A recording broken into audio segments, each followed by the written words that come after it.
On today's episode of You Asked, time to check the pulse on Blu-ray again. How's it doing?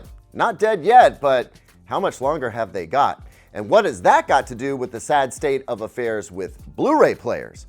How to connect a turntable or any other analog audio device to the Bravia Theater Quad? Do Samsung's best soundbars support Dolby Vision?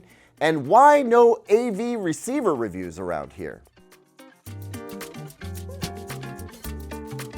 Welcome back, everyone. I'm Caleb Dennison, and this is You Asked, the show where I answer questions you asked in hopes that I can help you and others with similar tech questions. If you've got a question for me, please email it to youasked@digitaltrends.com, and we'll see if your question gets picked to be answered on the show. We start with a question from John Syracusa, who apparently has been sending this question in on and off for about a year without any attention from me whatsoever. Well, John, you're not the only one, but your clever comment in a recent YouTube video got my attention, so now you're getting the primo treatment. Oh, speaking of primo treatment, we're about to roll out some membership stuff that I think y'all are gonna be into, so stay tuned for news on that. Anyway, back to poor John's question. I'm just playing with you, John. So John updated his AV setup in 2022, and when he did, he was dismayed to learn that so many major electronics brands had ditched Blu-ray players. It was between super premium stuff from Oppo, rest in peace, or Magnetar, or Panasonic and Sony. No real budget-friendly players left. And what's more, he was further dismayed to learn that so-called current Blu-ray players, even the Panasonic UB820K that he bought, were really several years old and running software that feels like it came from the 90s, making the players feel even older, even though they fetch very modern premium prices. So the question ends up being about whether we can expect better in the near future, or whether I might be able to convince any brands to do better with Blu-ray players. Well, John, the short answer to your question is that I don't think that we can expect much better, and I don't think we are going to be able to blame Sony and Panasonic, at least not directly or exclusively. Oh my gosh, where do we start here? Well, let's start by recognizing that 4K Blu-rays do offer the best possible picture and audio quality. That is not debatable. I'd even go so far as to say that plenty of people could tell the difference between a 4K Blu-ray and the same content coming from a streaming service if they saw it side by side. Man, I still want to make that video. But, and it's a big back but here, the issue isn't about whether 4K Blu-ray is visibly superior. The problem is that not very many people care enough to keep the Blu-ray player market invigorated. We live in a good enough society. Hell, you could even call streaming a great enough situation. High quality streaming looks pretty great to most folks with 4K resolution and HDR and improving bit rates and bit depth. But setting aside the quality for a moment, it is way more convenient, streaming is. And I don't think I need to lecture anyone here about how convenience always beats quality among the populace, at least in North America. If we look at disc sales, they are still in an active decline, especially DVD. Yeah, I said DVD. You'd be shocked to know how long DVD has clung to life. And if disc sales are declining, so too are disc player sales. You see where this is going, right? Not many disc players are being sold, and so there's no real reason to release new models every year, or even every 5 years.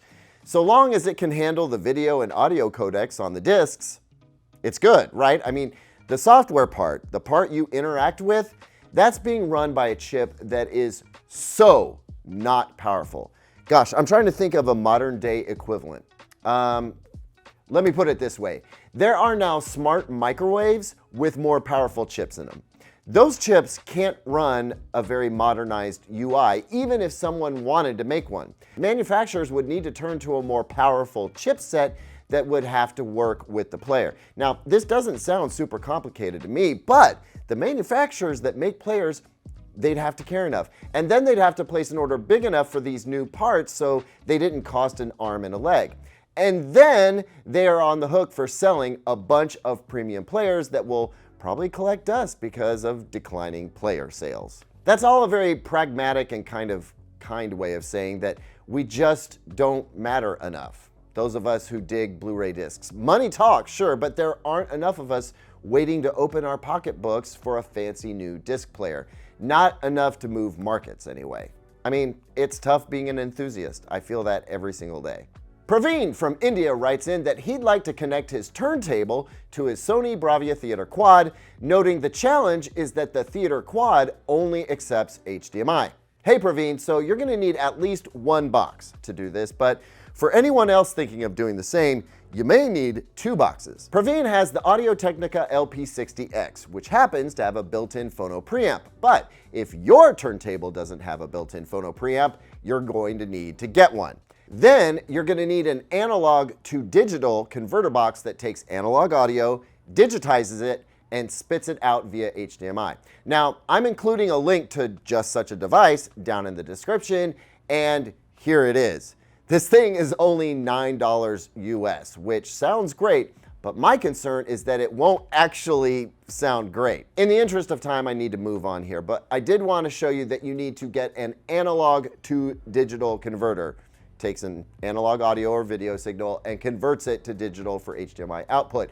Don't get it backward. There are a lot of boxes that do the reverse. They break HDMI down into analog video and analog audio. I would spend a few bucks on a decent ADC, guys, not DAC, ADC, because that conversion has everything to do with the quality that you're gonna get. Oh, and also, since the Theater Quad only has one HDMI input, I would suggest you run the turntable signal out of that box via HDMI into one of your TV's inputs, and then let the TV's ARC or eARC connection spit the audio out to the quad. That, or you will need another box in the form of an HDMI switcher, so you can switch between TV sound and your turntable sound. By the way, this is exactly the kind of audio jerry-rigging I used to do when I was younger, which is why I was powerless against your email. I had to answer it. Next one, Zoraver wants to know if the Samsung Q990D's HDMI ports support Dolby Vision on non-Samsung TVs. Well, support? No, technically speaking. Pass it along though? Yes, they do. See, passing along a signal in a soundbar doesn't require much in the way of special hardware. It can be as simple as taking in a signal, tapping it for its own use, and then passing that same signal along.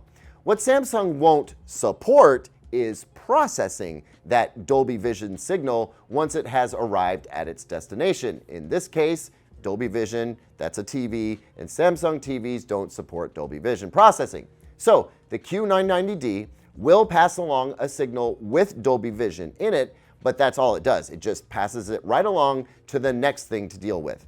So you should be good if you want to use an Apple TV, pass it through your soundbar up to a TV with Dolby Vision. Martin writes, "Hi, enjoy your videos, but why no reviews on AV receivers? After all, they make a huge difference to the overall viewing experience." Indeed they do, Martin, indeed they do. So why no AV receiver reviews?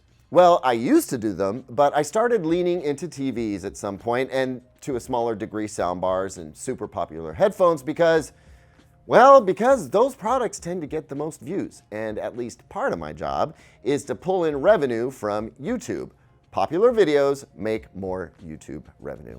Also, there are just a ton of TVs, and the demand for me to review those TVs is super high. Still, I love AV receivers and want to do more of them. I just need to figure out which ones to pull in. I mean, there are as many receivers as there are TVs, I think, but if I could only do, let's say, 6 receivers a year, which ones should they be? Y'all let me know down in the comments. Let's see if we can get something cooking. And while you're down there commenting, don't forget to like and subscribe, ring that bell. Thanks so much for watching, everyone. I'll see you on the next one, and until then, here's 2 other videos I think you might like.